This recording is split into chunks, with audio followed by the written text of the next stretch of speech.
You ever get those ridiculous social media scams where people pretend to be somebody you're friends with and tell you you can make a lot of money? I know I do. It's why I'm very excited to partner with today's sponsor, Aura. Aura is an easy-to-use app that essentially packages a bunch of services to stay safe online all in one. Aura protects you from scammers and hackers.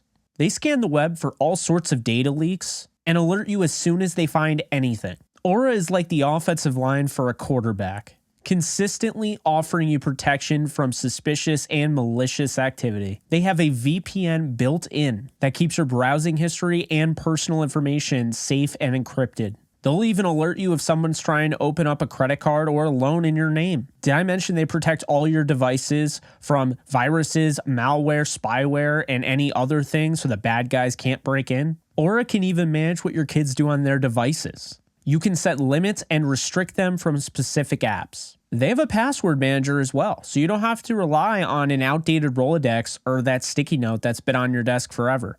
There are apps that do all of these things, but there isn't one that tackles everything the way Aura does, which is why I say Aura is a 5-man offensive line and you're the quarterback. So head on over to aura.com/JKB. You can find it in the description and start your free trial today. All right, so I finished watching 15 quarterbacks, the only 15 quarterbacks I'm going to watch in this upcoming NFL draft. And I'm not going to rank them today. I'm actually going to kind of put them in tiers, and tiers as far as the Rams are concerned. So you Rams fans, this is a video that you're going to see. This is a template for a video you will be seeing repeatedly. Each position, I'm going to rank these by tiers. Guys like Bryce Young won't be on this video because the Rams aren't in a position to acquire Bryce Young. Unless there's a giant trade coming, which I don't see happening. So it's going to be realism here. It's going to be in the range of where they pick, and that's how it's going to be. So we're going to do each position starting off. This is an entire video about the quarterbacks. Once I finish, watching all the running backs and so forth, we'll have videos on those. So here are my findings. So far, right now, we're going to be talking about the second round because that is when the Rams pick. That's the first pick of the 2023 NFL Draft. And in the second round, I gave 2 second-round grades. Actually 3 in this one. Will Levis is one of those guys. I don't think he's going to fall here, so I'm not even going to consider him an option. I think he's going to go in the first round. I think there's going to be a team that falls in love with his ability to, obviously make plays on the run, that size, the raw talent. I have some concerns about Will Levis. I think that he can definitely develop into something, but I don't think he's a guaranteed first round pick, in my opinion. I know he's probably going to go in the first round, but I would not take him there. So looking at just in the Rams perspective of things, in the second round, I look at Hendon Hooker, my number 4 quarterback in the draft. This is somebody that is the most balanced quarterback in this draft. And I think when you look at what he brings to the table, this is somebody that can make plays with his legs. He's 25 years old. And while some people may look at that as a knock on him, I don't think so. I think this is somebody that showed you, there's some maturation there that has occurred over the last few years. He led Tennessee to, honestly, could have led them to the college football playoff if he didn't get hurt. Once again, I understand the concern with the torn ACL, but this is somebody, in my opinion, I think the Rams could get him also in the third round. I think it's going to be that second, third round area. He is a second round talent, arguably could have been a first round talent if healthy. And I think he gives you something behind Matthew Stafford. I think he's one of the premier backup options. If you're looking at the draft, I think he can come in and right away be the backup for Matthew Stafford, develop into a franchise quarterback. And I think he's probably your best bet for the Rams if you're looking for a quarterback. If you're looking for a quarterback in this draft, long-term, and should they do this, they would be open to potentially trade away their 2024 first rounder. I think right now, until they have that quarterback of the future, I don't think you mess around trading away that first rounder. So it does present an opportunity there. Now, the thing about Hendon Hooker, and you got to love, is that, like I mentioned, balance. this is a guy that can help you as a pocket passer. He can roll out to his right or, against his body, throw against his body, to the left. He's got good enough ball accuracy, I think, from all areas of the field, whether it's short, intermediate, or deep. He definitely has an arm, and this is somebody that I think would make a lot of sense in the Sean McVay offense.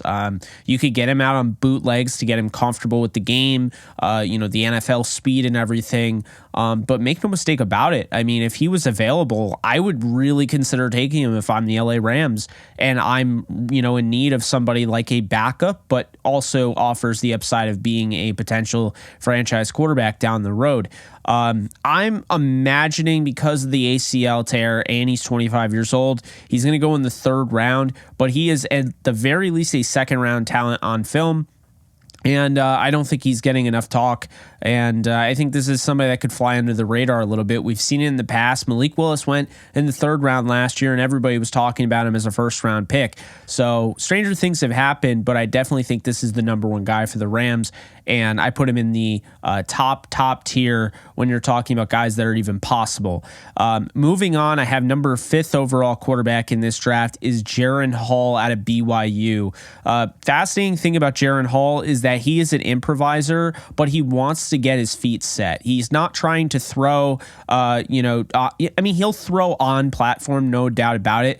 Off platform, but he's not trying to just to run. Like, he's trying to run to create opportunities to throw the football. And he kind of, because of this, reminds me a little bit about, former BYU quarterback Zach Wilson. But before you roll your eyes, I see him more as like a Jalen Hurts mix with Russell Wilson. And I understand those are some big names to throw around, but that's the kind of guy you're getting. You're getting a guy that can move around the pocket, but he's got pocket mobility. He's not really a scrambling quarterback, although he can, get out and run for a first down if need be, but he trusts his arm. And this is somebody that, I think there are some issues. He doesn't make full field reads.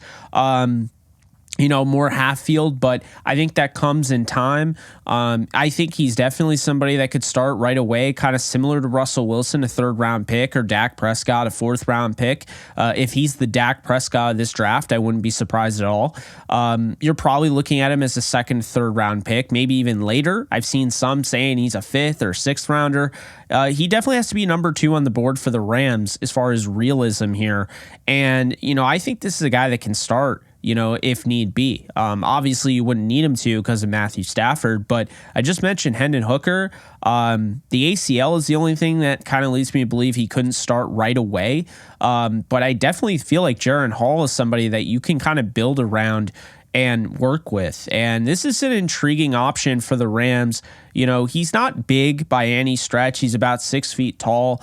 But I'm not really worried about the size and the strength and all that. This is somebody that shows the awareness in the pocket, the wherewithal to step up and make a big time throw. And I really like Jaren Hall. I think this is definitely a guy that kind of is flying under the radar a little bit, but should be an interesting option and can work with today's NFL game, translating more to running the ball as a quarterback. I think he makes a lot of sense for the Rams. He's number 2 on my board in this top tier of quarterbacks that are available for the Rams. And then wrapping it up here in the top tier, we're going to stick with the guy who was just in the Senior Bowl, just like Jaren Hall, but actually, really turned heads. He's been mentioned on my show multiple times, basically reading somebody's comment in a live stream or what have you. But Jake Haener, you look at Jake Haener out of Fresno State, again, not the best size in the world, but that's not something I care about. He's a very balanced quarterback. He played through a lot of injury, not necessarily injuries, but just you could see he was in pain and he played through it. And that's something that I noticed on tape. The guy has a toughness level beyond clearly me, but a lot of people watching this. I mean, this guy is, he's made for the NFL, I think. And, you look at Fresno State and the first thing you think of is Derek Carr. There's no reason to assume assume that he'll be Derek Carr, but there's no reason to assume that he can't ascend to that level and be a starting quarterback in this league. And he showed that at the Senior Bowl, throwing to the best of the best and looking good while doing it. So, I think this is a more well-rounded passer, kind of similar to Hendon Hooker. He can help you with his legs, but he doesn't, want to just run the ball. He can throw from the short intermediate game. His deep ball is pretty solid. I do think he's more generally accurate than pinpoint accurate, but he'll surprise you sometimes, really putting the placement there with the ball. So I think those are the top three. We talk about Hendon Hooker, Jaren Hall, and of course, Jake Haener. That's the top three of the top tier when you're talking about Rams going after a quarterback. We move on to the next tier. So this is the 4th, 5th, 6th round. I would say probably 4th and 5th round, we'll say, with the potential of going in the 3rd, but likely 4th and 5th. And we'll start off with Stetson Bennett out of Georgia. I think he's definitely an option. I've said it before. I wouldn't be surprised if he ends up playing in SoFi Stadium again as a Ram. He, of course, as you know, won the national title, the second national title he's won at Georgia back-to-back, winning 65-7 over TCU. Now, this is somebody going in and watching his tape. I didn't expect him to be as good as he ended up being on film.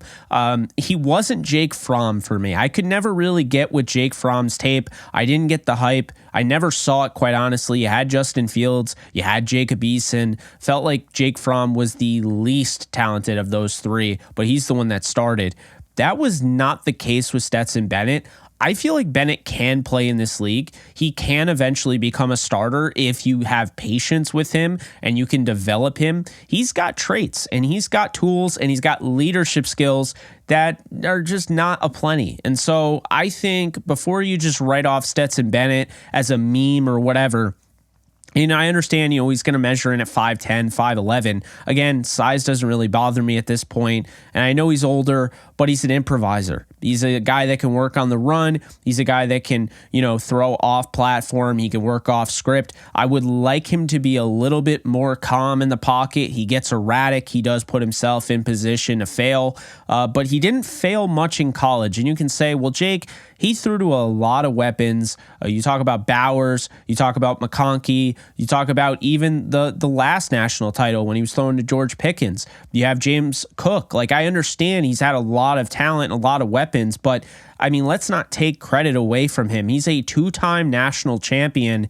in college football. That is impressive. And I understand he was at Georgia. I understand that defense was great, but he had to make the plays when needed. He did go up against the SEC. So you have pass rushers coming from, Will Anderson out of Alabama. You have guys like that on a weekly basis. And what I found is when I watched the tape, Stetson Bennett was able to hang in there and he was able to deliver a strike, whether it was to McKee, or whether it was to Bowers or whoever. He was able to deliver a confident strike to those guys. He wouldn't always be a pinpoint accurate quarterback, would throw behind him at times, but he's able to get the ball to them. And then in, panicking situations, he was able to make something out of nothing with his, running ability. So Stetson Bennett, to me, 4th round pick, just clear as day, 4th round pick, in my opinion.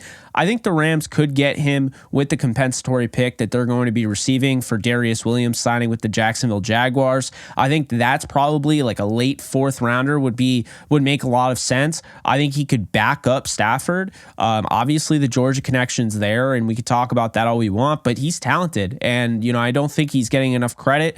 And while I'm not a fan of his recent arrest, and for those of you who don't know, he was arrested for being publicly intoxicated. It could be worse. It's embarrassing, but let's not forget Baker Mayfield was also arrested and he became the number 1 overall pick, and that didn't really matter. So, I like Stetson Bennett. He's the top of this second tier of quarterbacks, in my opinion, that the Rams could go after in the 4th and 5th round. And I would probably have him as a late 4th rounder for the Rams, but maybe they trade up to get him or something where they don't have to move up too much. But I could see him going in the 4th round out of Georgia. So the improviser there. Now we go with a 4th, 5th round talent, Aidan O'Connell. I had Bennett at 8th overall on my list. Aidan O'Connell comes in at 9th. I think he makes a lot of sense for the Rams as a backup quarterback and a developmental one at that. He comes out of Purdue, and this is a pocket passer all the way. Okay, if you're looking for a guy that is going to make plays with his legs,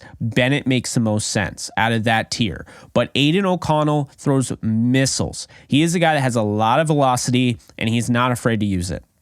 He helps you in the short and intermediate game, and he's a solid deep ball thrower of the football. But the thing with Aidan O'Connell is that he is quite honestly a statue in the pocket. He doesn't move very well outside of structure. He is more of a guy that you need to protect. So does that put pressure on the Rams? Absolutely, because when you look at last year, would Aidan O'Connell survive if Stafford went down and, God forbid, would he survive under constant pressure the offensive line was bringing? I don't think so. I think you're more likely to get something out of Stetson Bennett than you would Aidan O'Connell in this case. So the 4th, 5th rounder, I have him rated below Stetson Bennett, but I do think he is an option. He'd be in the 2nd tier. And then wrapping up the 2nd tier, we have 3 quarterbacks, I will say. We have Clayton Tune, actually 2. We have Clayton Tune here out of Houston. He's my 10th overall quarterback in the draft. He is an improviser. He's got some tools that I really do like. The former Kansas commit ended up going to Houston. I really like what I saw out of Clayton Tune. Now, there are some moments, don't get me wrong. He's going to make the, poor decision. He's going to try to do too much. He's going to put himself in harm's way. But he can run, he can make plays, out of structure. And the big thing with him is that he's confident. He believes in his arm, and obviously it can go poorly. But I really do, like him in the 4th, 5th round area, maybe 6th round. But he, fills in right about the end of this 2nd tier.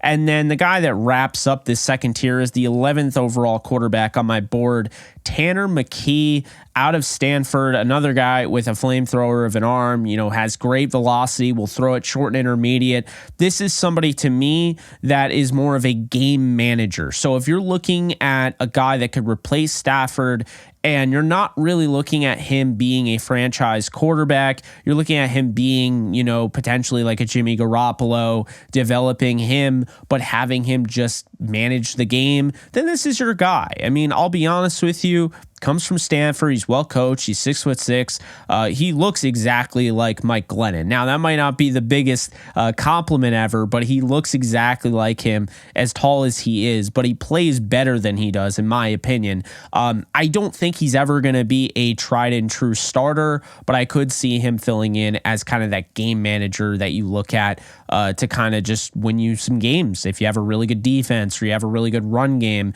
he makes sense at the end of this 2nd tier. At the top of the 3rd tier, we're talking 6th, 7th. We're talking draftable. That's what we'll put it.